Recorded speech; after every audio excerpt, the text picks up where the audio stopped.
Bueno, vamos al lío. Estamos hablando de cantidades de dinero que marean, billones de euros de origen ilegal que se mueven por todo el mundo cada año. Buscan básicamente un sitio donde esconderse, pero a la vista de todos. Es como una red invisible, ¿no?, que está ahí alimentando el crimen y, bueno, fastidiando la economía global.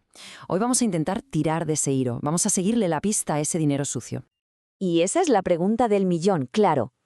¿Cómo lo hacen? Porque no es tan fácil como llegar con un maletín lleno de billetes al banco. Ojalá para ellos. No, esto es algo mucho más sofisticado. Es casi un truco de magia financiera, pensado para eso, para engañar, para ocultar y para que algo ilegal parezca totalmente legítimo. Pues bien, hoy vamos a destapar esos secretos.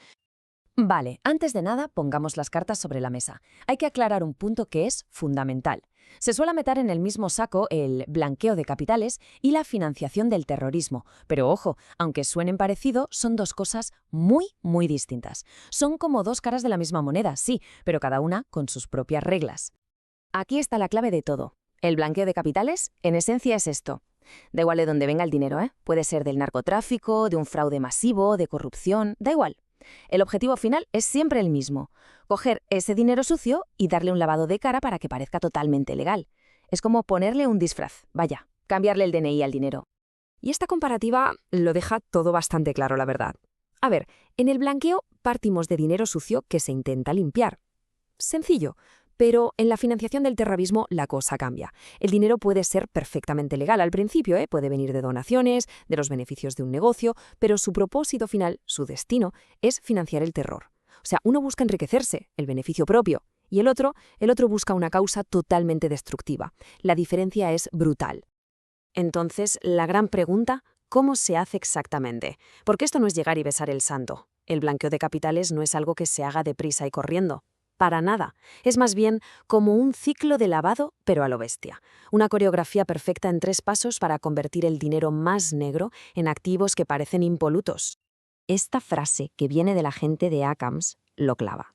Es el proceso de hacer que el dinero sucio parezca limpio. Más claro, agua. Pensemos en la analogía de la lavadora, que funciona de maravilla. ¿Qué es lo primero que se hace al poner una colada? Pues eso, meter la ropa sucia dentro. Y aquí los tenemos, los 3 pasos del ciclo. Primero, la colocación. Ese es el momento más delicado para ellos, cuando tienen que meter el dinero en efectivo en el sistema. ¿Cómo? Pues imaginen pequeños depósitos en un montón de cuentas distintas para no llamar la atención. El segundo paso es la estratificación. Aquí es donde empieza el lío de verdad. El objetivo es crear confusión. Mueven el dinero de un sitio a otro, pasando por distintos países, usando empresas pantalla, de todo para que sea imposible seguir el rastro. Y por último, la integración. El dinero, ya limpito, vuelve a la economía legal. Se usa para comprar casas, coches de lujo, para invertir en negocios y listo, el ciclo se cierra. Claro, con un problema de este calibre que afecta a todo el mundo, la respuesta tenía que estar a la altura. Los países se dieron cuenta de que ir por libre no servía de nada. Era una batalla que tenían que librar juntos. Así que empezaron a organizarse, a crear un frente común y a poner unas reglas de juego internacionales para todos.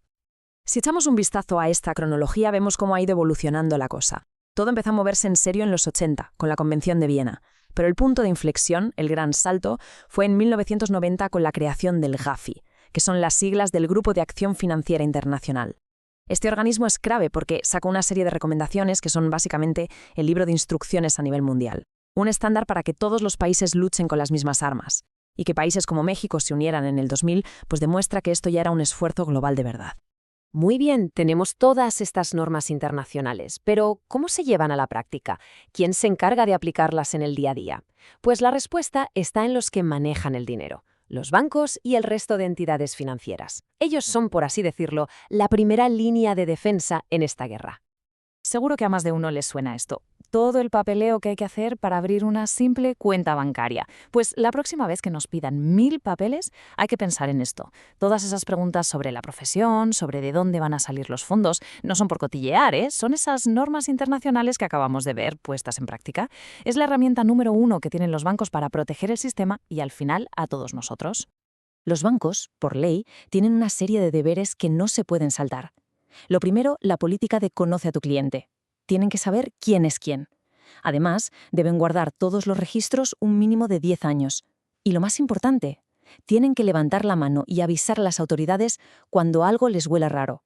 Y para hacer esto, no nos engañemos, no hay una persona mirando cuenta por cuenta.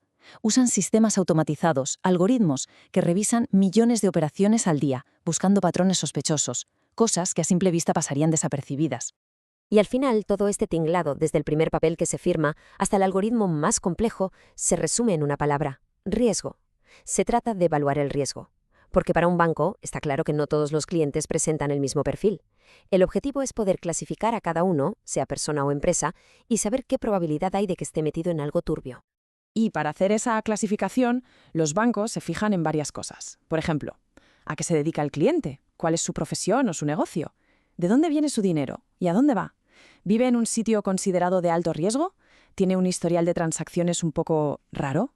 Con toda esa información, se le asigna un nivel de riesgo. Y claro, ese nivel determina cómo de encima va a estar el banco vigilando sus movimientos. Luego hay una categoría especial, que son las llamadas PEP. Son las personas políticamente expuestas. Estamos hablando de altos cargos del gobierno, políticos importantes, jueces, gente que por su posición de poder e influencia se considera que tiene un riesgo más alto de verse envuelta en temas de corrupción. Por eso, la vigilancia no es solo para ellos, ojo, sino también para su familia más cercana y sus socios. Se les considera a todos de alto riesgo de forma automática. ¿Por qué? Pues para evitar que los usen de testaferos, básicamente. El escrutinio con ellos es mucho más intenso. Bueno, ya hemos visto cómo funciona el crimen y cómo se intenta combatir. Pero, ¿qué pasa si a alguien lo pillan? Porque, claro, lo pueden pillar. Y las consecuencias, hay que decirlo, no son ninguna broma. Son muy, muy serias. Vamos a hablar de números, que es lo que importa al final. Según el Código Penal Federal, blanquear dinero se castiga con una pena de entre 5 y 15 años de cárcel. Para que nos hagamos una idea de lo que significa, es una condena a la altura de delitos muy, muy graves. Esto no es un juego, desde luego. Pero es que si el dinero va a financiar el terrorismo, la cosa se pone todavía más seria. Ahí las penas se disparan. Hablamos de un mínimo de 15 años, que ya es una barbaridad, y pueden llegar hasta los 40 años de prisión. La ley aquí es implacable, como debe ser, porque refleja lo gravísimo que es usar el sistema financiero para esto. Y ojo, que hay más. Hay situaciones que lo agravan todo. La ley es especialmente dura con los que en teoría deberían proteger el sistema. Si el que blanquea es un empleado de banca o un funcionario público, la pena sube. También sube si el delito hace un daño importante a la economía del país. Y, bueno, el peor de los casos, si se utiliza a menores para cometer el delito. Ahí las penas son todavía mayores. Y con esto llegamos al final, pero queda una pregunta en el aire, una pregunta que va a definir el futuro de toda esta lucha. Porque, a ver, la tecnología nos hace la vida más fácil, ¿verdad? Pero también crea nuevas autopistas para los delincuentes. Pensemos en las criptomonedas, en las transferencias, que son prácticamente anónimas, suponen un reto gigantesco. Es una batalla constante, una especie de juego del gato y el ratón, entre los que quieren esconder el dinero y los que intentan seguirle la pista. Y la pregunta es, ¿esta lucha se está volviendo más fácil o cada vez más difícil de ganar?